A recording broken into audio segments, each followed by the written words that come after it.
People are saying that Dispatch is finally talking about JK and Jimin. We have people saying that JK has been furious lately over the label and thus has taken action, and what that action he has allegedly taken is. And then we have JK being attacked by Jimin fans and what's going on with this. So hey Dumplings, it's Dave Desai. Let's get into it.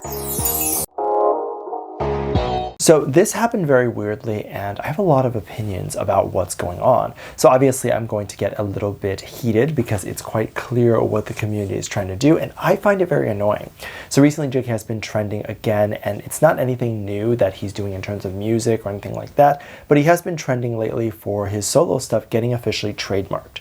I want to talk about this a little bit more later, and kind of the trademarking process and what this means in general and what the reaction is. But for right now, since JK is trending again and is in the spotlight again, and all the press or the general conversation is covering this, people have very mixed reactions. Those who really like JK and those who obviously want to see more news on him are very excited to see this and to hear that he is being talked about. And others who, like some of the other members, are maybe I say jealous of JK getting this spotlight right now. And I mean, those who are fans of the other members might be jealous. One particular group is some Jimin fans who have decided to target the label and attack the label for always giving the spotlight to JK and posting snapshots or what they consider evidence of the label favoring JK and only tweeting and promoting his stuff. Now, if you've been watching all of my videos, you'll know that this sounds very familiar because the community who likes V says the same thing about V, and they often say that V isn't being pushed properly. So literally every single one of the BTS members has this exact same backlash or response. And if everyone is being forgotten, then no one is forgotten, right? It's just all around unfair for everybody. And I don't think it's unfair, but this is just kind of the way to emphasize my point, if you will. Now, this started trending pretty big because a lot of Jimin fans came together to do this. Now, in my opinion, what I took from this was a very clear indication that the community was just very upset that Jimin wasn't being talked about right now. And right now, JK is the one that's trending. And it appears to me that it isn't an attempt to actually care about this issue of Jimin being ignored or whatever it is, but it's just an attempt to have the conversation shift to this because this happened literally within just hours of JK trending. If you go to the hashtag, you won't see any of the Jimin fans mentioning this trademark thing, but isn't it so odd and strange that the moment JK is being talked about and in this way, and he hasn't really been trending with any new news for quite some time, but the moment that he does have some new news, this comes out, Jimin fans do this. I think it's absolutely crazy. And then also, if people are actually upset over the label not pushing Jimin as much, I think that that is also crazy because they clearly did. If Jimin was a solo artist, and I mean if they were to strip all of Jimin's connections, so Jimin gets dropped and alongside all of that, all of his connections go away too, he would not be able to get the same publications, he would not be able to get the same performances at the same talk shows or variety shows. And don't get me wrong, this has nothing to do with how popular he is, because how a lot of these shows and press news sites, or whatever you want to call them, operate are by favors and scratching each other's back. So a publicist might go to a talk show and say, hey, I recently got your show on a huge publication just a few days ago and you made it to like Time Magazine or whatever. In return, I would like to put my client on your show. And that is how it can be done.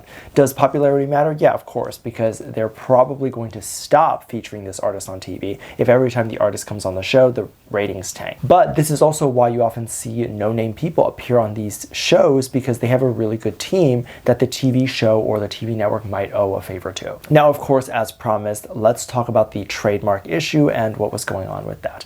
JK obviously recently had his solo before he enlisted, and there were a lot of logos and things that you could take from it. And by that I mean, if you see these logos or these symbols, you would probably associate it directly with JK and his solo. So recently he apparently trademarked his logo with the Korean Intellectual Property Office. Apparently it was filed in November 2023 and had just been officially registered February 11th, 2025. And I'm kind of glad to see that it's not just in the US that the government drags their feet with these things, but it seems like other governments do the same. However, what the most interesting thing about this wasn't even just the fact that they took a really long time, or the fact that he is even trying to trademark these things, but it's what the community reaction was to him doing this. The community believes that the label has tried very hard to sabotage JK, but JK has ultimately prevailed and he has now won because he has successfully trademarked his logo. The issue here was because initially when he trademarked or filed to do it, it was filed on both names. So the label had some ownership of this trademark, and JK did as well, so 50-50. So now a lot of people are saying that JK has won this because it is now solely just under his name, and that the label had attempted to sabotage JK, and that has failed, right? Because they're not part of it anymore. Of course, I can understand it being annoying or potentially upsetting when a company comes in and tries to be part of the trademarking process or part of the intellectual property, if the artist was the one that came up with that thing, right? However, I don't see that the label wanting to be part of the trademarking process as sabotage. Is it annoying, and is it something that people might not be a fan of? Absolutely. The whole business model of a label is just as controversial, right? Because a lot of artists don't have ownership of the work that they create, and that is very controversial. However, the label in return is allowing you to have all these resources like the employees that they employ that are experts in the field, as well as huge, deep pockets that you can have access to build your career. So in return, they take ownership. I think for the most part, that is a fair deal. And I think a lot of artists agree to that deal because they feel like it's worth it. Maybe not fair, but worth it. However, for this to be considered sabotage, it is very interesting because in no way would this be an attempt to try to ruin JK's career. Them taking ownership of what an artist makes has nothing to do with ruining the artist's career. They're just trying to make money. That's their job. Their job is to make as many things that can generate money that are in the music industry and own it so that they can make money off of it. I mean, that's just what a label does. Now, do I necessarily agree with this business model that the label has? As I mentioned, no. But it's not up to me if I agree with it or not, and it's not even up to anyone, really, if they agree with it or not. These are things that if you have a good lawyer, they would explain to you before you sign, and then you kind of take these trades, right? And a lot of people, when becoming an artist, just because they want to get exposure and they want to be big, they will usually do it. I've never understood, nor do I still understand, why people keep saying that the label is attempting to sabotage any of their artists.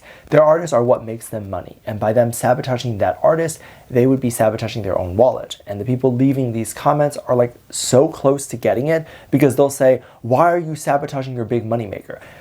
You're like right there. You're like almost there. So instead of thinking, well, maybe there is something happening behind the scenes because it just simply does not make sense for a company to destroy their own wallet, people like to jump to the conclusion that the label is just trying to ruin an artist. Now, switching gears just a little bit, since the end of January, people have been wondering when Dispatch is going to announce a BTS relationship. So for many years, many people were hoping that Dispatch would kind of confirm either some of the ships that were rumored or just kind of the relationships that exist with them and other groups, right? So a lot of people were hoping that Dispatch would confirm V and Jennie. However, now that it's believed that they're not together anymore, and that is the general rumor going around, Dispatch probably won't ever talk about this, right? Because this would be old news. However, a lot of people were taking moments and photos in which Dispatch had taken Jimin and JK at the airport, and just random moments of both them together, maybe magazine pictures and all of those things, and they're just saying that it seems like Dispatch is pointing towards the direction of one day addressing Jimin and JK's dating rumor. However, I don't believe that Dispatch would ever do that, and if they would do that, they probably would have done it already, and it probably would have just been leaked already. They didn't hold back in the beginning of the year when they announced their dating rumors. They don't normally hold back, and I also personally don't believe that there's only one couple in all of Korea that are dating every year, right? And also apparently idols, and there's only one out of everything, because they only announce one every year, right? That doesn't make sense. There's always dating rumors and relationships and real relationships that are happening. It's just, of course, Dispatch is picking who they want to release that information of. And if they were to release that information about BTS, they know that it would definitely go viral and it would be a huge moment, but why are they not? And they have not talked about this ship, Jimin and JK, which is so popular, right? That tells me that there really is nothing to say, or that they have nothing to say. And if they were actually to release this dating rumor, they could even face a suit with the label, as if they're releasing this as a dating rumor and maybe it isn't true, maybe a huge percent of the audience that might be aware that they're gay, and Korea would not take that lightly, right? You can get banned from TV shows, you can get your whole career taken from you. So the label would definitely not take it lightly if it were to come out and Dispatch were to say that. Let me know what you think. Make sure to check out Patreon for more videos. Link down below. Thanks. Just leave a comment right here. Love you. Bye.